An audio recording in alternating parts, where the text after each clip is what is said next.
ಸ್ನೇಹಿತರೆ ನಮಸ್ಕಾರ. 2 ದಿನ ಆಯಿತು ನನ್ನ ಎಂಗೇಜ್ಮೆಂಟ್ ಆಗಿ. ಕ್ಷಮಿಸಿ, ಕರೆಯೋಕ್ಕೆ ಆಗಲೇ ಇಲ್ಲ. ತುಂಬ ಅರ್ಜೆಂಟಾಗಿ ಎಂಗೇಜ್ಮೆಂಟನ್ನು ಮಾಡಿಕೊಂಡೆ. ಹೀಗಂತೇಳ್ಬಿಟ್ಟು ಹೇಳಿದ್ದು ಬೇರೆ ಯಾರೂ ಅಲ್ಲ, ಕನ್ನಡದ ಖ್ಯಾತ ನಿರೂಪಕಿ, ಕಿರುತೆರೆಯ ನಟಿ ಅನುಪಮ ಅವರು. ಅನುಪಮ ಗೌಡ ಅವರು ಎಂಗೇಜ್ಮೆಂಟ್ ಮಾಡ್ಕೊಂಡಿದ್ದಾರಂತೆ ಅನ್ನುವಂಥ ಒಂದು ಸುದ್ದಿ ಸೋಷಿಯಲ್ ಮೀಡಿಯಾದಲ್ಲಿ ಸಿಕ್ಕಾಪಟ್ಟೆ ವೈರಲ್ ಆಗಿತ್ತು. ಅದರಲ್ಲೂ ಕೂಡ ಈ ಇನ್ಸ್ಟಾಗ್ರಾಮು ಮತ್ತು ಯೂಟ್ಯೂಬು ಮತ್ತು ಫೇಸ್ಬುಕ್ನಲ್ಲಿ ಇದಕ್ಕೆ ಸಂಬಂಧಪಟ್ಟಂಥ ಸಾಕಷ್ಟು ಸುದ್ದಿಗಳು, ಸಾಕಷ್ಟು ರೀಲ್ಸ್ಗಳು, ಸಾಕಷ್ಟು ವೀಡಿಯೋಸ್ಗಳು ಕೂಡ ವೈರಲ್ ಆಗಿದ್ವು. ಅನುಪಮ ಗೌಡ ಅವರು ತಮ್ಮ ಬಾಲ್ಯದ ಗೆಳೆಯನ ಜೊತೆಗೆ ಎಂಗೇಜ್ಮೆಂಟನ್ನು ಮಾಡಿಕೊಂಡ್ರಂತೆ, ಇನ್ನೇನು ಮದುವೆಯನ್ನು ಆಗ್ತಾರಂತೆ ಅನ್ನುವಂತಹ ಸುದ್ದಿಗಳು ಸಿಕ್ಕಾಪಟ್ಟೆ ವೈರಲ್ ಆಗಿತ್ತು. ಇದು ಕೊನೆಗೆ ಅನುಪಮ ಅವರ ಗಮನಕ್ಕೂ ಕೂಡ ಹೋಯಿತು. ಅನುಪಮ ಅವರ ಗಮನಕ್ಕೆ ಹೋದ ಬಳಿಕ ಅನುಪಮ ಏನು ಮಾಡೋದು ಅನ್ನುವಂಥ ಕನ್ಫ್ಯೂಷನ್ನಲ್ಲಿದ್ದರು. ಅಂದರೆ ಇದ್ರ ಬಗ್ಗೆ ಏನು ಹೇಳೋದು ಅಂತ ಹೇಳಿ. ಹೌದು, ಎಂಗೇಜ್ಮೆಂಟ್ ಆಗಿರುವಂಥ ವಿಚಾರ ನಿಜವಾಗ್ಲೂ ಕೂಡ ಹೌದಾ, ಸತ್ಯನಾ, ಅಥವಾ ಇಲ್ಲಿ ಅನುಪಮ ಅವರ ಕ್ಲೋಸ್ ಸರ್ಕಲ್ ಏನಿದೆ ಆ ಸರ್ಕಲ್ಗೆ ಗೊತ್ತಿರದ ಹಾಗೆ ಅನುಪಮ ಏನಾದರೂ ಎಂಗೇಜ್ಮೆಂಟನ್ನು ಮಾಡ್ಕೊಂಬಿಟ್ರ, ಅದು ಕೂಡ ರಾತ್ರಿ ಆಗಿಬಿಟ್ರ? ಹೀಗೆ ಸಾಕಷ್ಟು ಪ್ರಶ್ನೆಗಳು ಇದ್ದಾವೆ. ಇನ್ನೂ ಕೆಲವರು ಎಂಗೇಜ್ಮೆಂಟ್ ಸಾಯಲಿ, ಮದುವೆನೇ ಆಗೋಯಿತು ಅನ್ನೋ ರೀತಿಯಲ್ಲೂ ಕೂಡ ಬಿಂಬಿಸುವಂಥ ಪ್ರಯತ್ನವನ್ನು ಮಾಡಿದ್ರು. ಇದೆಲ್ಲದಕ್ಕೂ ಕೂಡ ಅನುಪಮ ಗೌಡ ಅವರು ಒಂದು ತಿರುಗೇಟನ್ನು ಕೊಟ್ಟಿದ್ದಾರೆ, ಕ್ಲಾರಿಟಿಯನ್ನು ಕೊಟ್ಟಿದ್ದಾರೆ, ಬಟ್ಟೆ ಸುತ್ತಿ ಬಾರಿಸಿದ್ದಾರೆ. ಹೇಗೆ, ಯಾಕೆ ಮತ್ತು ಏನು ಎಲ್ಲವನ್ನು ಕೂಡ ಹೇಳ್ತಾ ಹೋಗ್ತೀನಿ. ಅದಕ್ಕಿಂತ ಮುಂಚೆ ನೀವಿನ್ನೂ ಕೂಡ ನಮ್ಮ ಚಾನಲನ್ನು ಸಬ್ಸ್ಕ್ರೈಬ್ ಮಾಡಿಲ್ಲ ಅಂದರೆ ದಯವಿಟ್ಟು ಕೂಡಲೇ ಸಬ್ಸ್ಕ್ರೈಬ್ ಮಾಡಿ ಸ್ನೇಹಿತರೆ. ನೋಡಿ, ಅನುಪಮ ಗೌಡ ಅವರು ಮದುವೆ ಆಗುವಂತಹ ವಯಸ್ಸಿಗೆ ಬಂದಿರೋದು ಸತ್ಯ. ಆ್ಯಂಕರ್ ಅನುಪಮ ಅವರು ಇವತ್ತೆಲ್ಲ ನಾಳೆ ಮದುವೆ ಆಗಬೇಕು ಅನ್ನುವಂಥ ಸಿದ್ಧತೆಯಲ್ಲೂ ಕೂಡ ಇದ್ದಾರೆ ಅನ್ನೋದು ಕೂಡ ಸತ್ಯ. ಹಾಗಂದ್ರೆ ಮಾತ್ರಕ್ಕೆ ಅನುಪಮ ಅವರಿಗೆ ಈಗ 35 ವರ್ಷ ಆಗಿರೋದ್ರಿಂದ ಇನ್ನೂ ಕೂಡ ಮುಂದೂಡೋದ್ರಲ್ಲಿ ಅರ್ಥ ಇಲ್ಲ ಅನ್ನುವಂಥ ಮಾತುಗಳು ಕೂಡ ಕೇಳಿ ಬರ್ತಾ ಇದ್ದಾವೆ. ಇದರ ನಡುವೆ ಅನುಪಮ ಅವರ ಮದುವೆ ಫಿಕ್ಸ್ ಆಗಿದೆ, ಎಂಗೇಜ್ಮೆಂಟನ್ನು ಮಾಡಿಕೊಂಡಿದ್ದಾರೆ ಅನ್ನುವಂಥ ಸುದ್ದಿ ಕಳೆದ 2-3 ದಿನಗಳಿಂದ ಸೋಷಿಯಲ್ ಮೀಡಿಯಾದಲ್ಲಿ ಸಿಕ್ಕಾಪಟ್ಟೆ ವೈರಲ್ ಆಗ್ತಿದೆ. ಅದರಲ್ಲೂ ಕೂಡ ಈಕೆ ಎಂಗೇಜ್ಮೆಂಟನ್ನು ಮಾಡ್ಕೊಂಡಿರೋದು ಯಾರ ಜೊತೆಗೆ? ತುಂಬ ಕ್ಲೋಸ್ ಇರುವಂತಹ ಫ್ರೆಂಡ್ ಜೊತೆಗೆ, ಇವ್ರ ಜೊತೆಗಿನ ಎಂಗೇಜ್ಮೆಂಟ್ ಆಗಿದ್ದಾರೆ ಅನ್ನುವಂತಹ ಸುದ್ದಿ ಸಿಕ್ಕಾಪಟ್ಟೆ ವೈರಲ್ ಆಗಿತ್ತು.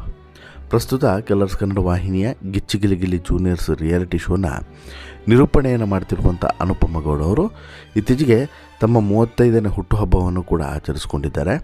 ಈ ವೇಳೆ ಅವರ ಗೆಳೆಯ ಫೋಟೋಗ್ರಾಫರ್ ರಾಘವ್ ಅವರು ಒಂದಷ್ಟು ಫೋಟೋಸ್ಗಳನ್ನು ಹಾಕಿಬಿಟ್ಟು ಹ್ಯಾಪಿ ಬರ್ತ್ಡೇ ಅನು ಅಂತ ಹೇಳಿಬಿಟ್ಟು ಇಬ್ಬರು, ರಾಘವ್ ಮತ್ತು ಅನುಪಮ ಅವರು ಜೊತೆಗಿರುವಂಥ ಫೋಟೋಸ್ಗಳನ್ನು ಕೂಡ ಹಂಚಿಕೊಂಡಿದ್ದಾರೆ. ಬರ್ತ್ಡೇ ವಿಶಸ್ ಸಲುವಾಗಿ ಈ ಫೋಟೋಸ್ಗಳನ್ನು ಅವರು ಶೇರ್ ಮಾಡಿರುವಂಥದ್ದು. ಈ ಫೋಟೋವನ್ನು ನೋಡಿ ಇವರಿಬ್ಬರಿಗೂ ಕೂಡ ಎಂಗೇಜ್ಮೆಂಟ್ ಆಗಿದೆ, ಇನ್ನೇನೋ ಮದುವೆ ಆಗ್ತಾರೆ ಅಂತೆಲ್ಲ ಅಲ್ಲಲ್ಲಿ ವೈರಲ್ ಆಗೋದಕ್ಕೆ ಶುರುವಾಯಿತು. ಜೊತೆಗೆ ಇದು ಸೋಷಿಯಲ್ ಮೀಡಿಯಾದಲ್ಲೂ ಕೂಡ ಎಲ್ಲ ಕಡೆಯೂ ಕೂಡ ಆವರಿಸೋದಕ್ಕೂ ಕೂಡ ಶುರುವಾಯಿತು. ಯಾವಾಗ ಇದು ಒಂದು ಹಂತವನ್ನು ಮೀರಿ ಹೆಚ್ಚು ಚರ್ಚೆ ಆಗೋದಕ್ಕೆ ಶುರುವಾಯಿತು, ಆಗ ಅನುಪಮ ಗೌಡ ಅವರು ಸಹಜವಾಗಿ ಇಷ್ಟು ದಿನಗಳ ಕಾಲ ಯಾವತ್ತೂ ಕೂಡ ತಮ್ಮ ಪ್ರೀತಿ ಬಗ್ಗೆ ಆಗಲಿ ಅಥವಾ ಬ್ರೇಕಪ್ ಬಗ್ಗೆ ಆಗಲಿ ಅಥವಾ ನೋವಿನ ಬಗ್ಗೆ ಆಗಲಿ ಎಲ್ಲೂ ಕೂಡ ಈಕೆ ಹೇಳಿಲ್ಲ. But for the first time ಇಲ್ಲಿ ಏನಾಗುತ್ತೆ, ಅನುಪಮ ಗೌಡ ಅವರು ಓಪನ್ ಆಗಿ ಈ ವಿಚಾರದ ಬಗ್ಗೆ ಮಾತನಾಡ್ತಾರೆ. ಅನುಪಮ ಅವರಿಗೂ ಕೂಡ ಬೇಸರ ಆಗಿಬಿಡುತ್ತೆ. ಯಾಕಂತ ಹೇಳಿದ್ರೆ ಇಂಥ ಸುದ್ದಿಗಳು ಸುಮ್ಮನೆ ವೈರಲ್ ಆಗ್ತಿದ್ದಾವಲ್ಲ ಅನ್ನುವಂತಹ ಬೇಸರ. ಈಗ ಅದರ ಸತ್ಯತೆ ಗೊತ್ತಿದ್ದು ಬೇಕಾದರೆ ಸುದ್ದಿ ಮಾಡಲಿ, ಅದರಲ್ಲೇನು ಕೂಡ ಬೇಜಾರಿಲ್ಲ. ಬಟ್ ಆದರೆ ಈ ರೀತಿ ಮಾಡೋದು ತಪ್ಪಲ್ವಾ ಅನ್ನುವಂಥದ್ದು. ಅದೇ ಕಾರಣಕ್ಕೆ ಒಂದು ವಿಡಿಯೋವನ್ನು ಮಾಡಿ ಸ್ಟೋರೀಸ್ಗೆ ಹಾಕಿಬಿಡ್ತಾರೆ. ಒಂದು ಸೀಕ್ರೆಟನ್ನು ಶೇರ್ ಮಾಡ್ತಾ ಇದ್ದೀನಿ. ಈ ವಿಡಿಯೋವನ್ನು ಮಾಡ್ತಾ ಇರುವಂಥ ಉದ್ದೇಶ, ಸಾಮಾನ್ಯವಾಗಿ ನಾನು ಇದಕ್ಕೆಲ್ಲ ರಿಯಾಕ್ಟ್ ಮಾಡಲ್ಲ. ಬೆಳಗ್ಗೆಯಿಂದನೂ ಕೂಡ ಶೂಟಿಂಗ್ ಸೆಟ್ನಲ್ಲೂ ಕೂಡ ಎಲ್ಲರೂ ಕಂಗ್ರ್ಯಾಚುಲೇಷನ್ಸ್ ಅಂತೇಳಿ ಹೇಳೋದೇ ಆಗೋಯಿತು. 1-2 ದಿನದಿಂದ ಒಂದಷ್ಟು ಜನ ಮೆಸೇಜ್ನಲ್ಲೂ ಕಂಗ್ರ್ಯಾಚುಲೇಷನ್ಸನ್ನು ಹೇಳ್ತಾ ಇದ್ದಾರೆ. ಏನು ಅಂತಂದರೆ, 2 ದಿನದ ಹಿಂದೆ ನನ್ನ ಎಂಗೇಜ್ಮೆಂಟ್ ಆಯಿತು ನನ್ನ ಬೆಸ್ಟ್ ಫ್ರೆಂಡು ರಾಘವ್ ಅವರ ಜೊತೆಗೆ. ಅನ್ಫಾರ್ಚುನೇಟ್ಲಿ ನಮ್ಮ ಎಂಗೇಜ್ಮೆಂಟಿಗೆ ನಾವು ಅಟೆಂಡ್ ಮಾಡೋದಕ್ಕೆ ಆಗಲಿಲ್ಲ. ಯಾಕಂದರೆ ನಮಗೂ ಯಾರೂ ಕೂಡ ಇನ್ಫಾರ್ಮ್ ಮಾಡಲೇ ಇಲ್ಲ ನಮ್ಮ ಎಂಗೇಜ್ಮೆಂಟ್ ಅಂತ ಹೇಳಿಬಿಟ್ಟು ಇನ್ಸ್ಟಾದಲ್ಲಿ ಈಕೆ ಒಂದು ವಿಡಿಯೋವನ್ನು ಹಂಚಿಕೊಳ್ಳುತ್ತಾರೆ. ಮುಂದಿನ ಭಾಗದಲ್ಲಿ ಒಂದಷ್ಟು ಸೋಷಿಯಲ್ ಮೀಡಿಯಾ ಪೇಜ್ಗಳಲ್ಲಿ ನನ್ನ ಬರ್ತ್ಡೇಗೆ ಅಂತೇಳ್ಬಿಟ್ಟು ಪೋಸ್ಟ್ ಮಾಡಿದಂಥ ಫೋಟೋಸ್ಗಳನ್ನು ತೆಗೆದುಕೊಂಡು ಇವರಿಬ್ಬರದ್ದು ಎಂಗೇಜ್ಮೆಂಟ್ ಆಯಿತು, ಅನುಪಮ ಬಾಯ್ ಫ್ರೆಂಡು ಇವರು, ಅನುಶ್ರೀ ಅವರ ಮದುವೆ ಆಯಿತು, ಈಗ ಅನುಪಮ ಎಂಗೇಜ್ಮೆಂಟ್ ಆಗಿದೆ ಅಂತೇಳ್ಬಿಟ್ಟು ಪೋಸ್ಟನ್ನು ಮಾಡ್ತಾ ಇದ್ದಾರೆ.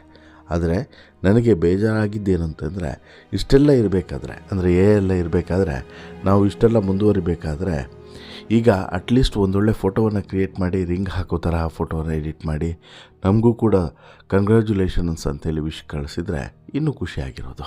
ಆದರೆ ಇನ್ನೂ ಟೈಮ್ ಇದೆ. ಅಂತೇಳ್ಬಿಟ್ಟು ಒಂದು ಬಟ್ಟೆ ಸುತ್ತು ಬಾರಿಸೋದು ಅಂತೇಳಿ ಹೇಳ್ತಾರಲ್ಲ, ಆ ರೀತಿ ಬಾರಿಸಿದ್ದಾರೆ ಇಲ್ಲಿ. 2 ದಿನದ ಹಿಂದೆ ಎಂಗೇಜ್ಮೆಂಟ್ ಆಗಿದೆ, ಇಮಿಡಿಯೇಟ್ ಮದುವೆ ಮಾಡೋದಕ್ಕೂ ಕೂಡ ಹೋಗಬೇಡಿ.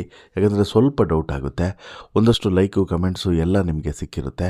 ಇಮಿಡಿಯೇಟಾಗಿ ಪೋಸ್ಟ್ ಮಾಡಿದರೆ ಅದು ಚೆನ್ನಾಗಿರಲ್ಲ ಅಂತೇಳಿ ಅನಿಸುತ್ತೆ. 1-2 ತಿಂಗಳು ಬಿಟ್ಟು ಪೋಸ್ಟ್ ಮಾಡಿ, ಮತ್ತೆ ನಿಮಗೆ ಒಳ್ಳೆಯ ಟ್ರಾನ್ಸಾಕ್ಷನ್ ಸಿಗ್ತದೆ. ಅಂದರೆ ಜನ ಎಲ್ಲವನ್ನು ಕೂಡ ನೋಡ್ತಿದ್ದಾರೆ, ಎಲ್ಲವನ್ನು ಕೂಡ ಅರ್ಥ ಮಾಡ್ಕೊಳ್ತಿದ್ದಾರೆ ಅನ್ನೋದನ್ನು ನಾವಿಲ್ಲಿ ಅರ್ಥ ಮಾಡಬೇಕು ಅಥವಾ ಗಮನಿಸಬೇಕು. ನಿಮಗೆ ಒಳ್ಳೆಯ ಟ್ರಾನ್ಸಾಕ್ಷನ್ ಸಿಗುತ್ತೆ ಅನ್ನುವಂಥದ್ದನ್ನು ಹೇಳೋದ್ರ ಜೊತೆಗೆ, ಇನ್ನು ಮದುವೆ 2 ತಿಂಗಳು ಬಿಟ್ಟು ಮಾಡಿ, ನಮಗೆ ಟ್ರೆಡಿಷ್ನಲ್ ಆದಂಥ ಔಟ್ಫಿಟ್ ಎಲ್ಲ ಹಾಕಿ ಮದುವೆ ಪೋಸ್ಟನ್ನು ಕ್ರಿಯೇಟ್ ಮಾಡಿ ಅಂತಲೂ ಕೂಡ ಹೇಳ್ತಾರೆ. ಆಮೇಲೆ ನೀವು 2 ತಿಂಗಳಾದಮೇಲೆ ಎಲ್ಲ ಕಡೆ ಪೋಸ್ಟ್ ಮಾಡಬಹುದು. ಸಾಧ್ಯವಾದರೆ ನನ್ನ ಮತ್ತು ರಾಘವನ್ನ ಮದುವೆಗೂ ಕೂಡ ಕರೀರಿ, ಖಂಡಿತವಾಗಿಯೂ ಕೂಡ ಬಂದು ನಾವು ಹಾರೈಸಿ ಹೋಗ್ತೀವಿ. ಖುಷಿಯಾಗುತ್ತೆ ನಮಗೆ. ಇಷ್ಟೆಲ್ಲ ಇಂಟ್ರೆಸ್ಟ್ ತೋರಿಸ್ತಾ ಇದ್ದೀರಲ್ವಾ, ಲೈಕ್ಸು ಕಮೆಂಟ್ಸು ಪೇಜ್ ರೀಚ್ ಆಗಲಿ ಅನ್ನೋಂಥ ಕಾರಣಕ್ಕೋಸ್ಕರ ಇಷ್ಟೆಲ್ಲ ಬೇರೆಯವರ ಪರ್ಸ್ನಲ್ ಲೈಫ್ನಲ್ಲಿ ಇಂಟ್ರೆಸ್ಟ್ ತೋರಿಸ್ತಿದ್ದೀರಲ್ವಾ, ನನ್ನ ಮದುವೆಯಲ್ಲಿ ಎಷ್ಟು ಇಂಟ್ರೆಸ್ಟ್ ತೋರಿಸ್ತೀರಾ ಅಂತೇಳ್ಬಿಟ್ಟು ನೋಡೋದಕ್ಕೆ ನಾನು ಆಸೆ ಕಂಗಳಿಂದ ಕಾದು ಕೂತಿದ್ದೇನೆ. ದಯಮಾಡಿ ನಮ್ಮನ್ನು ಇನ್ವೈಟ್ ಮಾಡಿ ಅಂತಲೂ ಕೂಡ ಇಲ್ಲಿ ಅನುಪಮ ಹೇಳಿದ್ದಾರೆ. ಅನುಪಮ ಇಲ್ಲಿ ಹೇಳಿರುವಂಥ ಮಾತುಗಳನ್ನು ಸೂಕ್ಷ್ಮವಾಗಿ ಗಮನಿಸಿದ್ರೆ ಇಲ್ಲಿ ಇದು 100ಕ್ಕೆ 100 ಸುಳ್ಳು ಸುದ್ದಿ ಅನ್ನೋದರಲ್ಲಿ ಅನುಮಾನನೇ ಇಲ್ಲ. ಯಾಕಂತ ಹೇಳಿದ್ರೆ ಈಕೆ ಹೇಳಿರುವಂಥ ಪ್ರತಿಯೊಂದು ಮಾತುಗಳು ಕೂಡ ರಾಘವ್ ಮತ್ತು ನಾನು ಬೆಸ್ಟ್ ಫ್ರೆಂಡ್ಸು, ನಮ್ಮಿಬ್ಬರನ್ನೇ ಮದುವೆ ಮಾಡಿಸಿದ್ದೀರಲ್ವಾ, ಅದು ಕೂಡ ನಮಗೆ ಗೊತ್ತಿರೋದ ಹಾಗೆ ಎಂಗೇಜ್ಮೆಂಟನ್ನು ಕೂಡ ಮಾಡಿ ಮದುವೆಗೆ ಸಿದ್ಧತೆಯನ್ನು ಕೂಡ ಮಾಡಿ, ಇನ್ನೇನು ಆಲ್ಮೋಸ್ಟ್ ಆಲ್ ನಮ್ಮ ಮದುವೆ ಆಗೇ ಬಿಡ್ತು ಅಂತೇಳಿ ಅಂದ್ಕೊಳ್ಳುವಾಗ ನೀವು ಈ ರೀತಿ ಸುದ್ದಿಯನ್ನು ಹಾಕಿದ್ದು ಎಷ್ಟು ಸರಿ ಅನ್ನುವಂಥದ್ದು ಇವರ ಪ್ರಶ್ನೆ. ವಾಟೆವರ್ ಒಂದಂತೂ ಕ್ಲಿಯರಾಗಿ ಇಲ್ಲಿ ಗೊತ್ತಾಗ್ತಿದೆ, ಏನು ಅನುಪಮ ಗೌಡ ಅವರು ಯಾವುದೇ ಕಾರಣಕ್ಕೂ ಕೂಡ ರಾಘವ್ ಅನ್ನುವಂತಹ ಫೋಟೋಗ್ರಾಫರ್ ಜೊತೆಗೆ ಮದುವೆ ಆಗ್ತಾ ಇಲ್ಲ ಅನ್ನೋದು, ಅವರಿಬ್ಬರು ಬೆಸ್ಟ್ ಫ್ರೆಂಡ್ಸ್ ಆಗಿದ್ದಾರೆ, ಬೆಸ್ಟ್ ಫ್ರೆಂಡ್ಸ್ ಆಗಿ ಉಳಿತಾರೆ ಅನ್ನೋದು ಕೂಡ ಗೊತ್ತಾಗಿದೆ. ಹಾಗೇನಾದರೂ ಆಲೋಚನೆ ಇದ್ದರೆ 100% ಅದನ್ನು ತಿಳಿಸ್ತಾರೆ ಅನ್ನೋದರಲ್ಲಿ ಡೌಟೇ ಇಲ್ಲ. ಅಂದರೆ ಅನುಪಮನೇ ಬಂದು ಮದುವೆ ವಿಚಾರವನ್ನು ತಿಳಿಸ್ತಾರೆ ಅನ್ನೋದರಲ್ಲಿ ಡೌಟ್ ಇಲ್ಲ. ಹಾಗಾಗಿ ಸುಮ್ಮನೆ ಇಂತಹ ಸುದ್ದಿಗಳನ್ನು ಹಬ್ಬಿಸೋದು, ವೈರಲ್ ಮಾಡೋದು ಹೋಗಬೇಡಿ ಅನ್ನುವಂಥದ್ದು ಇಲ್ಲಿ ಅನುಪಮ ಅವರು ಇಂಡೈರೆಕ್ಟಾಗಿ ಮಾಡಿರೋಂಥ ಮನವಿ.